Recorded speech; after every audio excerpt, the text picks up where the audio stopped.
Tivemos a estreia de Elementos, a nova animação da Pixar, e a pergunta que todos fazem é: a Pixar está em crise?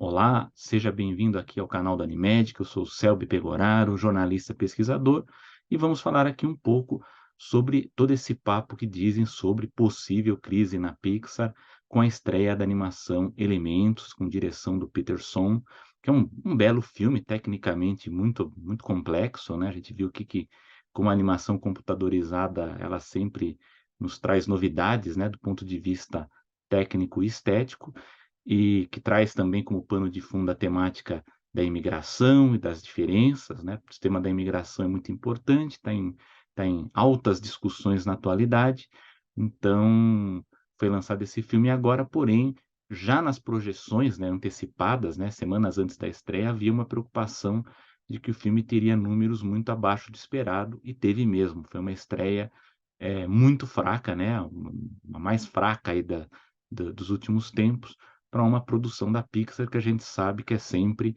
um blockbuster, né, um arrasa-quarteirões, e se levantou muitas discussões sobre o que está acontecendo na Pixar.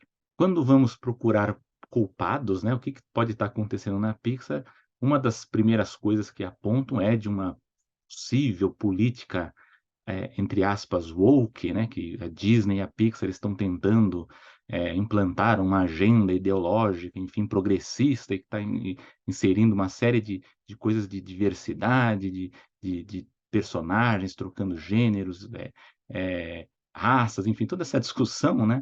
Mas eu acho que isso é uma discussão muito mais da polêmica do engajamento do que do público assistindo ao filme, né, da sensação de que o público tem assistindo esses filmes. Porque se você não conhece a polêmica, se você não acompanha nenhum desses engajamentos, né, essas discussões que ocorrem nas mídias sociais, quando você vai ver o filme, possivelmente, muitos desses detalhes de que a Disney e a Pixar elas são acusadas, elas acabam passando ao largo, porque, na verdade, são coisas muito discretas, né. Então, acaba até desagradando quem realmente tem alguma agenda progressista, acaba até ficando bravo com a Pixar. Eu, pessoalmente, acho que isso não é um ponto que a gente deve levar como primeiro, né, primeiro patamar de críticas, embora a gente saiba que exista sim uma pressão, sim, interna, inclusive, né, para que haja mais diversidade, não só da Disney, mas de toda a Hollywood, né, de todos os estúdios, mas acho que isso não explica propriamente o que está acontecendo hoje com a Pixar.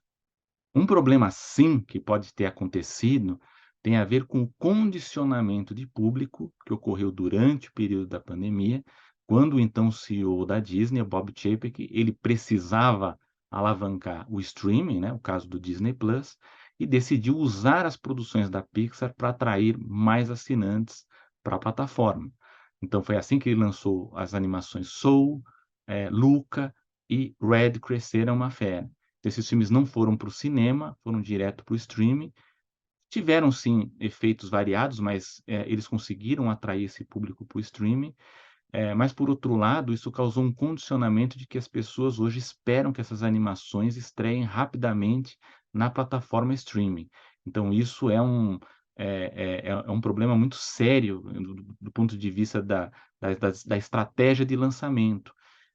Inclusive o Matthew Belloni, que é um articulista, né, que escreve para um site chamado Puck News, que eu gosto muito, ele discute justamente essa questão do condicionamento com também o planejamento para você ver um filme no cinema. Então, para ver animações, é mais pesado para uma família, né, se a gente for pensar um casal com 2 filhos, você se programar para assistir uma animação no cinema. Se for no shopping, você vai pagar estacionamento, vai pagar pipoca, refrigerante, mas o filme é um programa muito caro e, como eu já disse, há esse condicionamento de que essa animação vai estrear rapidamente no streaming. Então, por que eu vou investir dinheiro num programa que é muito caro, se daqui a pouco ele já vai estar no streaming? Então, esse é um problema muito sério que Hollywood está enfrentando, e principalmente a Disney, em relação às animações, e propriamente se o problema não seria das animações originais, ou seja, que são filmes que não são baseados em propriedades, em personagens que já existem. A gente viu com Elementos que o departamento de marketing teve muita dificuldade de vender o filme. As pessoas ficaram com uma impressão muito grande que o Elementos se parecia com Divertidamente. Isso é muito mais preocupante se a gente for parar para pensar que a Pixar está produzindo um Divertidamente 2 e uma série também derivada desse filme.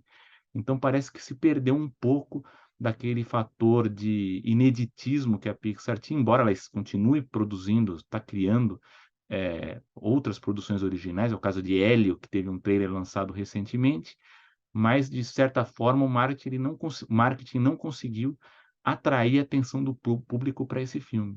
Agora você pode perguntar, mas será que a experiência do cinema ela se tornou ruim para a animação, ou seja, não se deve mais lançar animações no cinema?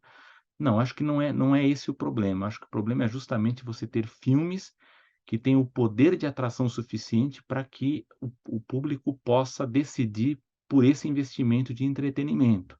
Eu acho que no caso da Disney, ela foi muito infeliz, porque quando resolveu voltar a lançar filmes no cinema, ela voltou justamente com Lightyear, que é um filme da Pixar bastante sofrível, bastante problemático, foi vendido também de uma forma errada. Eu acho que isso acabou também causando um efeito muito negativo para a própria marca da Pixar. Agora, a animação de jeito nenhum pode ser vista como, né, um veneno para as salas de cinema. Se a gente for pensar, por exemplo, as produções da Illumination, que é chefiada por um executivo que hoje a gente pode dizer que é um dos mais importantes, que sabe, entende bem de animação, que é o Chris Meledandri, as três animações que ele lançou nesse período recente, desses últimos anos, foram filmes com muita bilheteria, que renderam, alguns passou de US$ 1 bilhão. Mas o próprio Matthew Belloni, que eu estou citando aqui, foi bem feliz ao citar que são filmes, né? Se a gente pensar o Sing 2, o filme dos Minions e o Super Mario, né? O Super Mario Bros. São filmes baseados em propriedades, né? Em franquias, enfim, que já é muito conhecido, né? E já foi testado também.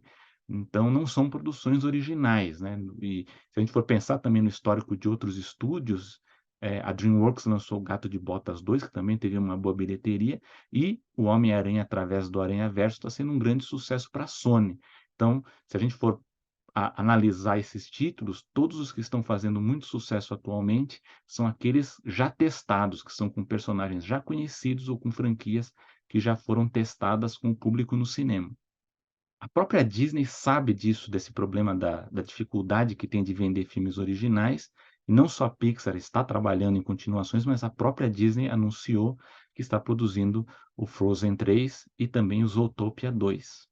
E também é algo que a gente pode discutir se há problemas, na própria indústria da animação, na indústria do cinema.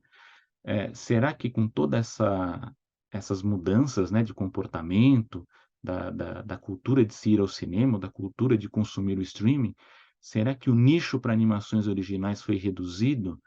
Essa é uma pergunta que a gente pode fazer.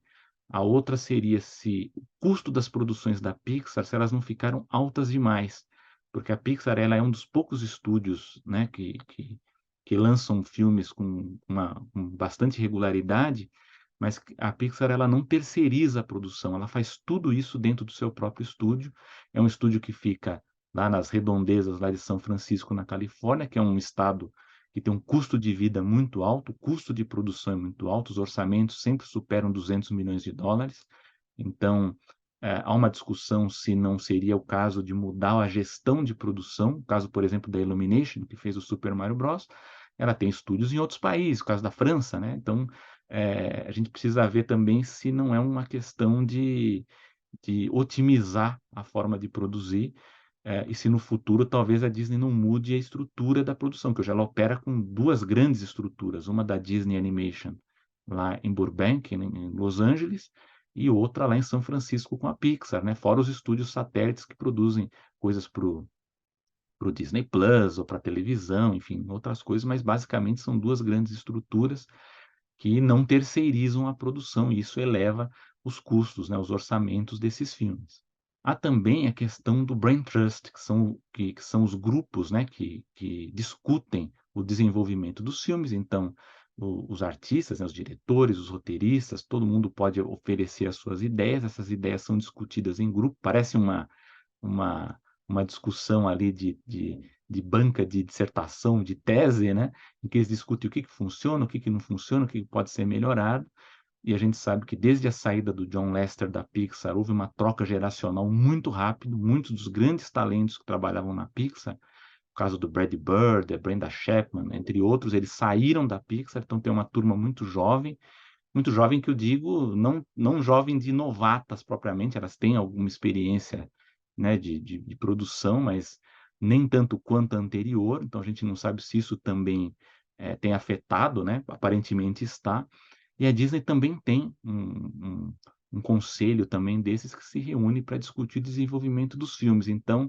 há uma grande dúvida se isso também não está interferindo na qualidade das produções novas, nos tipos de filmes que são aprovados. O próprio Pete Docter, que é o atual chefe criativo da Pixar, ele é constantemente acusado de aprovar filmes, né, ou de desenvolver filmes que são muito mais personalistas, né, são com um grau de discussão humana, enfim, de um pouco mais espiritual, ao contrário do John Lasseter, que, entre aspas, é mais populista, né, ele trabalha com temas que agradam um público massivo. A gente sabe que o Pete Docter, ele assumiu o cargo que era do John Lasseter numa situação muito delicada. John Lasseter, ele foi afastado, né, com aquelas acusações de assédio, né, que Disney pouco fala sobre isso, e não havia diretamente ali quem gostaria de assumir no lugar dele. O Pete Docter, ele foi escalado na época pelo Bob Iger, ele não queria, mas ele refletiu que se não fosse ele, haveria um grande risco, porque não teria que assumir alguém externo, talvez alguém muito mais jovem no estúdio, e ele acabou assumindo essa grande tarefa, mas há dúvidas, né, sobre o que poderia estar acontecendo, para explicar um pouco sobre essas diferenças de reações do público com os filmes originais, né, com os filmes de propriedades e personagens novos. A gente não sabe também como isso vai ocorrer até o final do ano na Disney. Eu acredito que a Disney também tem uma questão aí relacionada a Jennifer Lee, que é a chefe criativa do estúdio, que assumiu também nessa mesma questão de não se sabe quem vai assumir, escolher a Jennifer Lee, até por ela ser mulher também, que era uma cobrança para que se tivesse mulheres em cargos de liderança. E fica-se essa dúvida se haverá uma maior ingerência geral, uma transformação da gestão de produção dos estúdios. O que se sabe, né, o Matt Belloni ele conta nesse artigo, é que, pelo que se sabe, né, que dizem as pessoas que trabalham dentro da Pixar, é que desde o lançamento do filme Lightyear, que teve uma bilheteria abaixo do esperado, já existe uma ingerência da Disney nas contas do estúdio, nos orçamentos, nas estratégias de comunicação, de desenvolvimento de projetos, né? Então, já existe essa intervenção na Pixar, então agora a gente fica em compasso de espera também para ver o que vai acontecer com o Wish, que é a animação da Disney Animation em dezembro, e ver se vai ocorrer ou não uma transformação maior. Mas o que eu trouxe aqui são alguns temas de discussão para se colocar aqui, né? Se é uma questão de condicionamento do público no streaming, ou se é mesmo que são filmes mais fracos que estão indo para o cinema, ou se é o marketing que está vendendo errado.